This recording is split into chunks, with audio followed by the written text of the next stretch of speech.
My process. I am. Hey, I'm Shady Fox, and in this video I'm going to give you 5 tips that will guarantee you a win in Team Deathmatch. And I'm not over-promising. I cannot improve your aim, and in case your game is lagging on your device, this is something I can fix. But what I can do is to give you these tips to make you a better player. Let's go. Tip number 1 to win every single TDM is to have a balanced and optimal team setup. Why is this pretty obvious? Think about the situation where you do solo gameplay and your teammates are picking Osas and let's say Hua Ling, which is bad setup, but anyways, you still have a chance to make it better. So you don't want to pick like another long-range hero like Judex. Instead, you want to go with something like Jabali or Ford to give some protection to those snipers. The thinking behind this is that sometimes you need to give up on your personal preference. You may be farming trophies with Gatling, for example,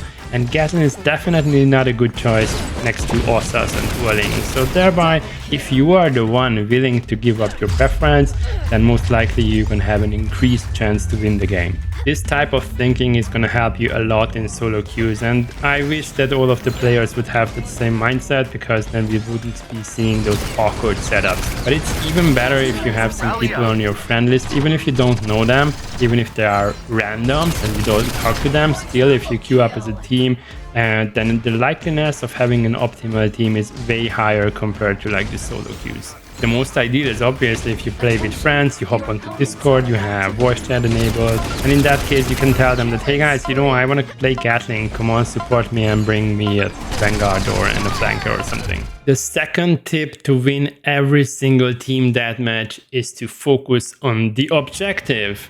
And you may say, it's TDM, there is no objective. Well, yes, there is. You need to score 20 kills. And if you and every other teammate is killing more than the number of deaths, then I can ensure you that it's 100% win. It's that easy, isn't it? Well, it is, but we need to go a bit deeper, a tiny bit deeper to understand what I mean by that. So the thing is that you're gonna have sometimes free kills, you're gonna have sometimes more challenging kills, you're gonna have lucky kills, you're gonna have all types of kills, or knockouts to be more precise.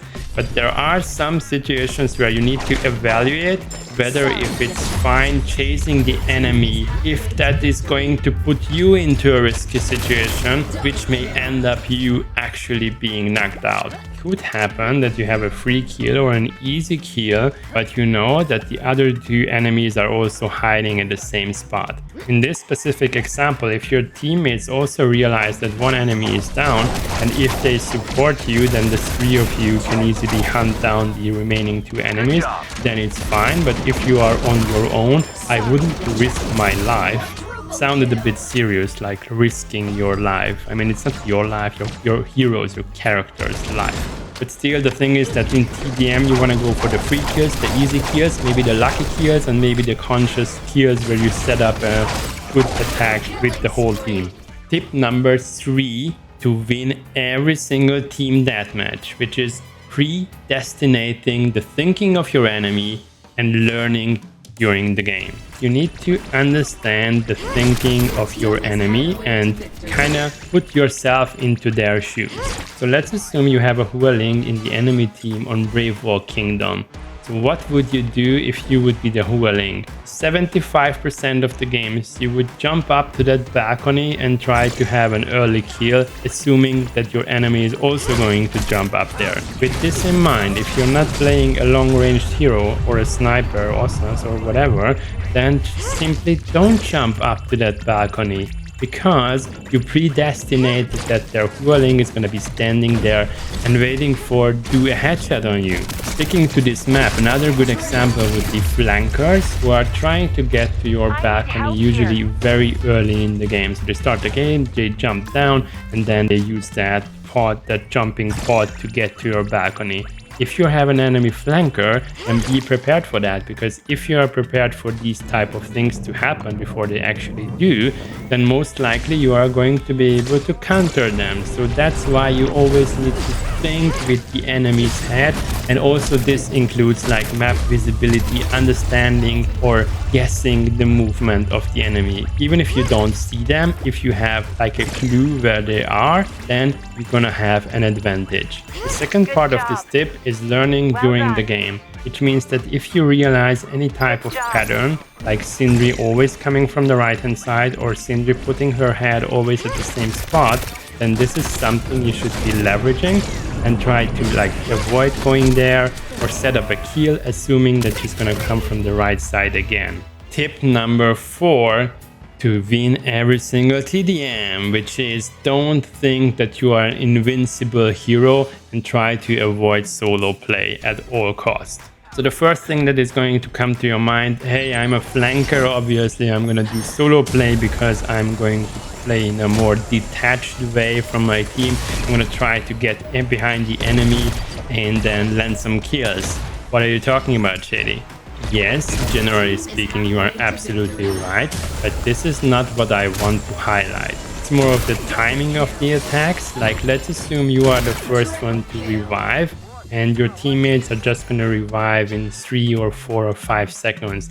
In that case, it just doesn't make sense to start your flank. Even if you think that you are very good in aiming and you can handle it, you're going to end up in a situation where you may have to face 1 versus 3 and not in a way where all of them are standing in front of you. It may happen that one enemy is on the left hand side, one middle and one on the right. So in that case, it's better to start the flank in case you're a flanker. At the same time, your teammates are also going to reveal themselves, because if they do, then they're gonna somewhat distract the enemy and you have a better chance doing a flank. I put the focus a bit on flankers because they are the ones who feel that, hey, I'm playing solo anyway, so it doesn't matter if my teammates are alive or not.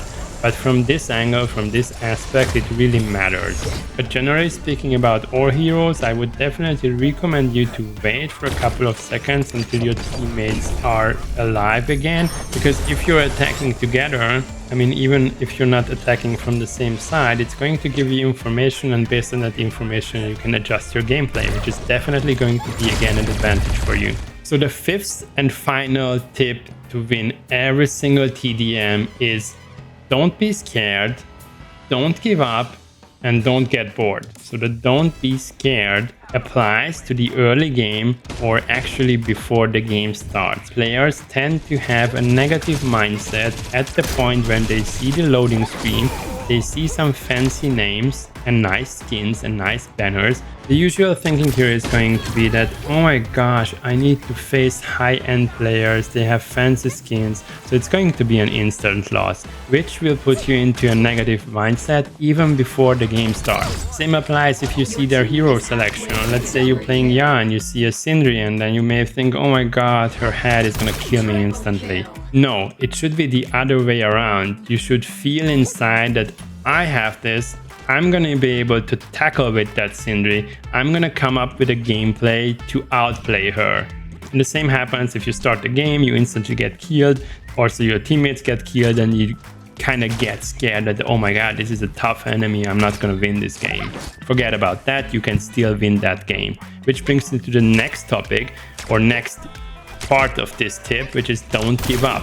It happens in many cases that you are somewhat behind, but it's not the end of the game. The enemy team can only win if they score 20 kills or they have more kills than your team when the timer is up. Everything that happens before that point, you can actually influence. Even if you are 5 or 6 kills behind, it doesn't mean that you lost the game. There is always a chance to come back. And if the same mindset is being applied by your teammates, then the chances of coming back into the game and actually winning the game are even higher. The third part of this tip is don't get bored, and you may wonder what that means. So it may happen that you are already playing T3 Arena for 1.5 hours. You enter the game at the very beginning of the game, you still have your focus, your attention towards the game, but halfway through, like after 3 or 4 minutes, you kind of switch into autopilot, which means you are still present, you are still doing your thing, but you are not 100% focused on the game because unconsciously it's getting already a bit boring. And at that point, if you are still actually in the mood to play T3 Arena, end the game and take 5 minutes break. Like drink something, go for a quick walk, and then the next game should be again focused. On the other hand, if you feel that and you realize that, then ask yourself, why am I playing? Do I still want to play? And if the answer is no, then just stop playing. So guys, we covered the 5 tips on how to win every single TDM, and let me remind you about the second one, which was score more than how many times you actually die. If this is applied and also by your teammates, then I can guarantee you that you're gonna win every single TDM, but it's much easier to like just say it out loud than actually doing it. And some of you may think that this is getting too serious and this is more for professional players who apply this mindset consciously. No, if you're a casual player, just apply them on a casual level. You don't need to go into the very details of it. You don't need to think about it every time, just on a casual level. But all of these tips can be applied regardless of your current level. So you can be a beginner, you can be casual player, you can be a professional player or semi-professional player. This is gonna work on every single level. And the cherry on top is that everything I shared can be applied to other game modes as well. So obviously, if it's a control map, the objective is different, or payload escort. But generally speaking, this positive mindset and the way of approaching the game is going to help you becoming a better player. And kind of that's my goal, like to support you guys, to give you tips, to give you guides, and share my opinion to make sure that you are getting better and better in the game.